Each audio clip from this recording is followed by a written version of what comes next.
आचार्य महाराज यहाँ पर समय शब्द की व्युत्पत्ति अर्थ में बता रहे, आगम के ज्ञाता पुरुष मूर्धरय मुष्टि वासो बंद पर्यंक बंधनम चापी। अब समय के लिए बैठते थे, आज के समय में तो घड़ियां हैं, पहले घड़ी नहीं होती थी, और घड़ी ना होती थी फिर भी समय कैसे पता लगाते, तो जंगलों में साधु रहते थे तो वो निशान लगा करके रखते थे, और निशान लगा करके रखने का मतलब ये होता है, निशान लगा के रखने का मतलब होता है कि यहाँ तक धूप आ जाएगी तो इतना समय हो गया, यहाँ तक धूप आएगी तो इतना समय हो गया, यहाँ तक आया है तो इतना समय हो जाएगा।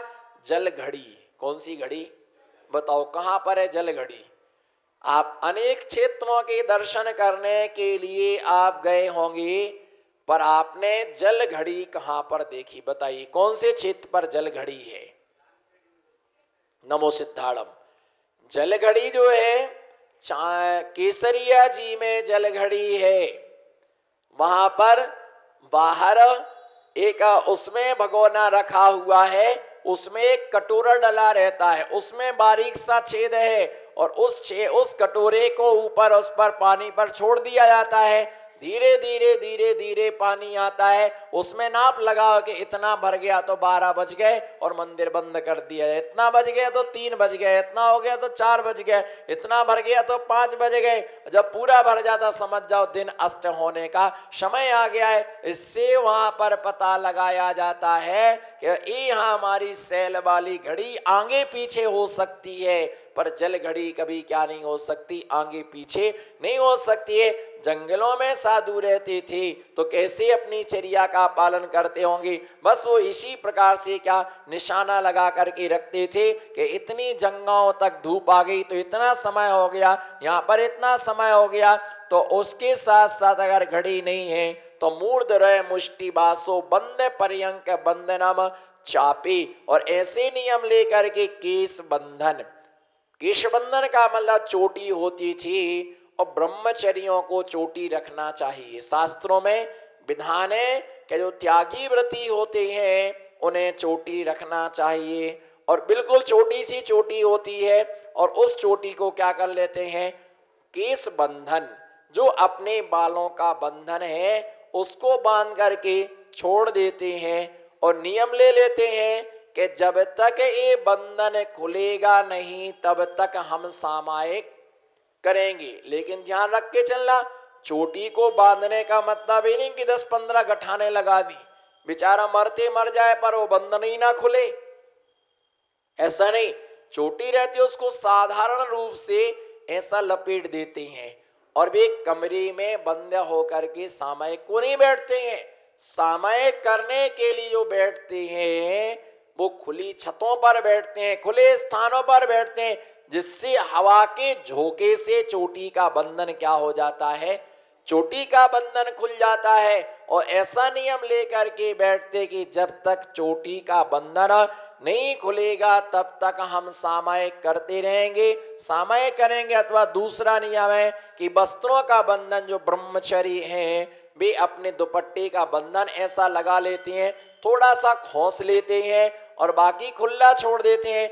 जब तक ये हमारा केस वस्त्र का बंधन नहीं खुलेगा तब तक हम क्या करेंगे, सामायिक करेंगे, और हवा के झोंके से वह खुल जाता है। अथवा मुष्टि का बंधन, ऐसे मुट्ठियों को बांध करके बैठ जाते हैं, और जब तक ये अपने आप मुट्ठियों का बंधन नहीं खुलेगा तब तक हम सामायिक करते रहेंगे।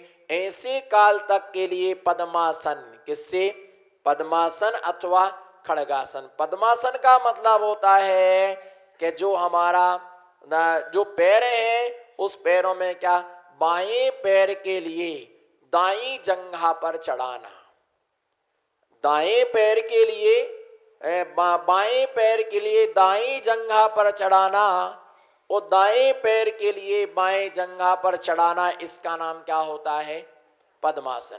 वो अर्ध पद्मासन का मतलब होता है कि सिर्फ बाएं पैर को दाईं जंघा पर चढ़ा करके रखना है, इसका नाम होता है अर्ध पद्मासन। और सुखासन का मतलब जिस आसन से आप अभी बैठे हुए हैं उसका नाम है सुखासन। 84 प्रकार की आसन होती हैं। 100 आसन, कौन सा? शवासन। शवासन का मतलब जैसा मुर्दा लेटा रहता है वैसे ही बिल्कुल सीधे लेटे रहना, इसका नाम है शवासन। और दूसरा खड़गासन, पूरे दोनों पैरों के बीच में 4 अंगुल का अंतर रख करके खड़े होना, खड़े होकर के सामय करना, इसका नाम क्या है? खड़गासन होता है।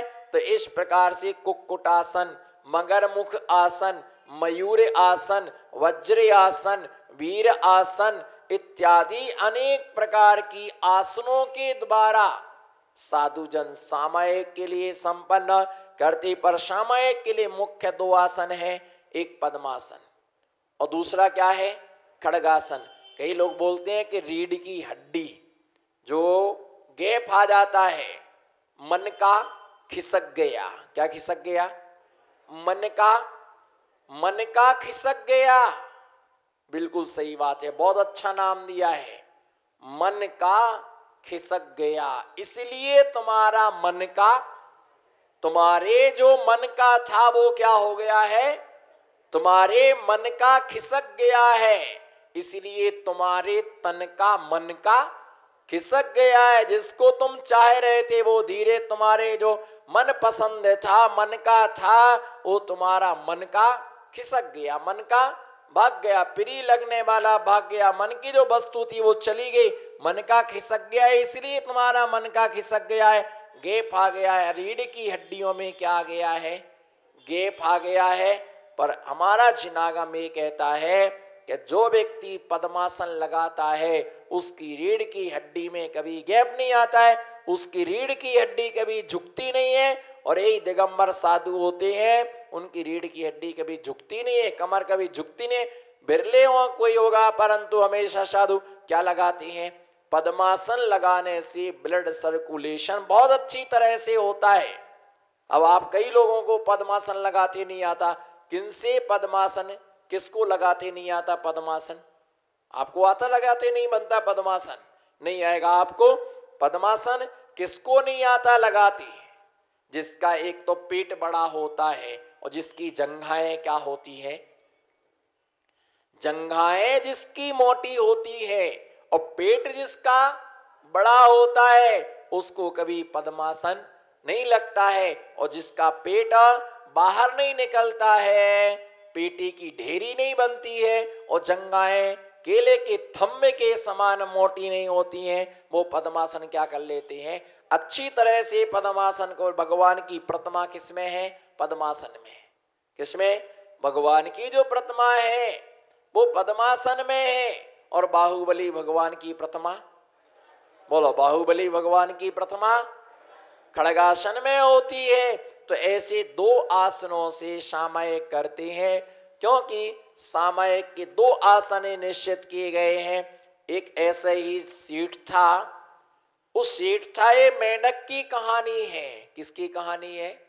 मेंढक की कहानी। पर मेंढक का पूर्व भाव जिसके लिए स्पष्ट हो रहा है कि धार्मिक क्रिया करते समय संक्लिष्टता नहीं होना चाहिए, धार्मिक अनुष्ठानों में क्लेश नहीं होना चाहिए, मन मार करके पूजा नहीं करना।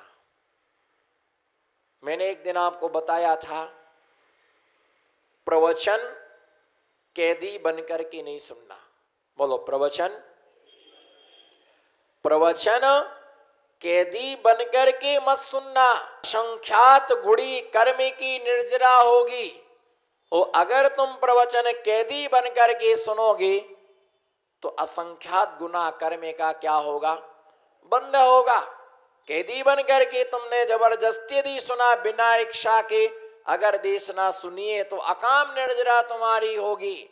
और यदि भाव शुद्धि के साथ हो, ऐसे जिनेंद्र भगवान की दुर्लभ वचन कब कब सुनने को मिलते हैं। पिता पुण्य के प्रताप से ये ऐसा समागम हमारे लिए प्राप्त होता है। कब कब ऐसे वचन सुनने के लिए प्राप्त होते हैं। ऐसा सौभाग्य मान करके यदि कोई रसपान करता है तो देशना असंख्यात गुड़ी कर्म निर्जरा का क्या बनती है? कर्ण बनती है। जो सीट था वो सामयिक करता था, वो सामयिक करती जाए और डालती जाए, मेरे आदमी को अंधेरे में सामयिक ना करना पड़े, मेरा पति अंधेरे में क्यों बैठे, इतना प्रकाश रहे, इतना प्रकाश रहे, इतना प्रकाश रहे कि हमारा जो ये पति अंधेरे में पूजन ना करे, अंधेरे में सामयिक ना करे।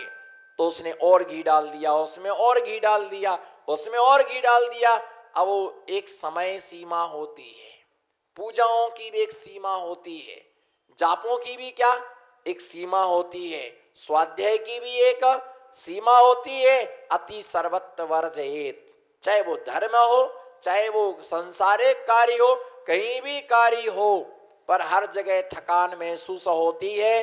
वह पूजा अगर तुम जरूरत से अदा करोगे, एक पूजा, दो पूजा, तीन पूजा, उसके बाद में आपको संकलेशता चालू, नियम से संकलेशता चालू हो जाएगी।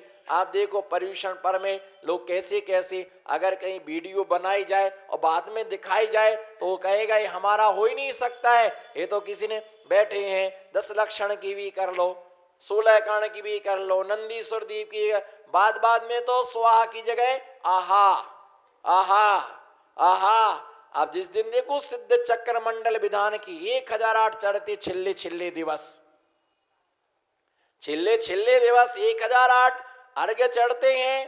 बेचारा पंडित क्या करे, तुम तो महापंडित बैठे हो, तुम तो महापंडित बैठे हो, 200-250 अर्घ्य तो क्या होते हैं, अच्छे आराम से चढ़ती, अर्घम निरपामती स्वाहा, अर्घम निरपामती अच्छे से चढ़ते हैं। उसके बाद में फिर पंडित से बोलते पंडित जी थोड़ी सी, बोलो पंडित जी थोड़ी सी, और बैठे आपके सामने, इनका तो काम ही है भाई स्पीड बढ़ाओ थोड़ी सी। अब पंडित बेचारा क्या करे, वो फटाफट लय न ताला राधि काल से जग में स्वामी जल से सीता को माना सुधना पामती है ना, बस आगे फटाफट फटाफट। अब फिर भी देखा कि अभी तो 250 स्वर्ग और बाकी है, पंडित जी एक काम करो, बोलो जी, आप तो सिर्फ क्या है मंत्र मंत्र बोलते जाओ, मंत्र मंत्र बोलते जाओ, नित्य निरंजन अर्घम निरपामती स्वाहा, स्वतत्व बोधाय अर्घम निरपामती स्वाहा, बस वो छंद छोड़ दिए। और फिर क्या है, छेले छेले जब 8 अर्घ्य बचे तब तो अर्घ्य भी क्या हो गए, समाप्त हो गए, विसर्जन को जल भी नहीं बचा, खाली घंटी लेकर के है ना, जलधारा शांति शांति करो मिति स्वाहा। पंडित ने फटाफट फटाफट फटाफट क्या कर दिए, अर्घ्य बोल दिए गए। संकलेशता, जरूरत से ज्यादा धर्म करोगे तो नियम से संकलेशता होगी, जरूरत से ज्यादा दान दोगे तो संकलेशता होगी। शक्ति से कम और शक्ति से ज्यादा करने वाला, दोनों को कुंद कुंद स्वामी ने ऋणसार में मिथ्या दृष्टि का है, सम्यक दृष्टि जीव जो होता है वो शक्ति के अनुसार दान देता है, और शक्ति के अनुसार ही क्या, शक्ति के अनुसार वह दान देता है, ना शक्ति से ज्यादा करता है ना शक्ति से। अगर शक्ति है नहीं किया, हम कुछ कर नहीं पाए, हम कुछ कर नहीं पाए, हम कुछ कर नहीं पाए, पूरा चौमासा ऐसे ही निकल गया। और जरूरत से ज्यादा होने पर अरे यार इस बार तो बहुत खर्चा हो गया, अब तो नियम ले लिया गुल्लक में भी 1 रुपए नहीं डालना है, इतना दे दिया कि जरूरत से ज्यादा निकल जाने के बाद में अब तो गुल्लक में 1 रुपए, भैया थोड़ी बचत करो अगली साल, तो इतना श्रद्धान खत्म हो जाता है। जरूरत से ज्यादा अति सर्वत्र वर्ज, जहां अति होती है वहां सर्वत्र वर्जनी होती है, उस समय करने बैठा, इसलिए उतना ही करो जितने में तुम्हारी निर्मलता बनी रहे। ऐसे भी यात्रा को मत जाओ 1 महीना के टूर पर, क्या बोलो 1 महीना के गिरनार जी, चंपापुर, पावापुर, महावीर जी, सम्मेशकर जी, पूरे भारत की यात्रा करके आए, 1 महीना की यात्रा पर गए, फिर 6 महीना मंदिर दर्शन करने नहीं आए। कितने महीना, 1 महीने के टूर पर गए और 6 महीना फिर यहाँ पर है, भैया बहुत थक गए, घर की सब व्यवस्था अस्त व्यस्त हो गई है, कहीं करूं क्या करूं, और मंदिर जाना बिल्कुल अभी तो जम ही नहीं रहा, सेट ही नहीं हो रहा, भैया हो ही नहीं सकता है, नहीं जा सकते, नहीं हो सकता है। 1 महीने के टूर पर गए और 6 महीने के क्या, 1 महीने के टूर पर मत जाना, पर रोज भगवान के क्या करना, रोज भगवान के दर्शन करना। वो 1 महीने की यात्रा में तुमने जितना पुण्य कमाया, 6 महीने भगवान के दर्शन ना करने से वो सारा पाप तुम्हारा क्या हो गया, सारा पाप तुम्हारा क्षय के लिए प्राप्त हो गया। उसको आकुलता होने सामयिक के लिए बैठेंगे और वो घी डालती है, घी डालिए, ऐसे समय संकलेशता आर्त ध्यान रूप परिणमन कर गया, और जैसी आर्त ध्यान में परिणमन हुआ उस समय आयु कर्म का बंध हुआ और त्रियंच गति की आयु का क्या कर लिया, सामायिक त्रियंच आयु का कारण नहीं है। विषय स्पष्ट है, सामायिक त्रियंच आयु के आश्रव का, बोलो सामायिक त्रियंच आयु के आश्रव का कारण नहीं है, बोलो सामायिक त्रियंच आयु के आश्रव का कारण वृत्ति दुर्गति का कारण नहीं है, पर संकलिष्टता बेमन से जो काम किया जाता है वो तुम्हारे लिए संकले, वो तुम्हें दुर्गति का। रावण किसका भक्त था, बोलो बोलो, रावण किसका भक्त था, बोलो पंडित साहब, रावण किसका भक्त था मालूम? 1008 सोने के खंबे थे उस, बोलो कितने? 1008 सोने के स्तंभ थे, स्फटिक मणि की दीवारें बनी हुई थी। क्या विशाल शांतिनाथ भगवान का जिनबिंब था। उसने सीता के लिए प्राप्त करने के लिए धर्म ध्यान किया, तब किया। अगर आत्मा भी मुखी होकर के स्वयं के लिए कर लेता तो उसी भाव से निर्वाण की प्राप्ति हो जाती, पर कैसे हो जाती? विधि का विधान भवितव्यता दुर्निवार है, बोलो भवितव्यता, भवितव्यता दुर्निवार है। ऐसा ही होना था, बोलो ऐसा ही होना था। उसके लिए कौन बचा सकता है? विधि के विधान को कोई पलट नहीं सकता, उसे कोई मेट नहीं सकता है। ऐसा ही होना था, ऐसा ही विधान में लिखा था, उसे बचा नहीं सका। रावण ने आसक्ति से होकर के सीता के लिए शांतिनाथ भगवान की आराधना की, इसलिए उसको दुर्गति, साकांच भक्ति हमेशा दुर्गति का कारण बनती। अपेक्षाकृत उसके मन में आर्त ध्यान हुआ, उसके मन में रौद्र ध्यान, सामायिक दुर्गति का कारण नहीं है। अगर सामायिक दुर्गति का कारण है तो मुनियों की भी दुर्गति होना चाहिए, तृतीय प्रथमाधारी श्रावक की दुर्गति होना चाहिए।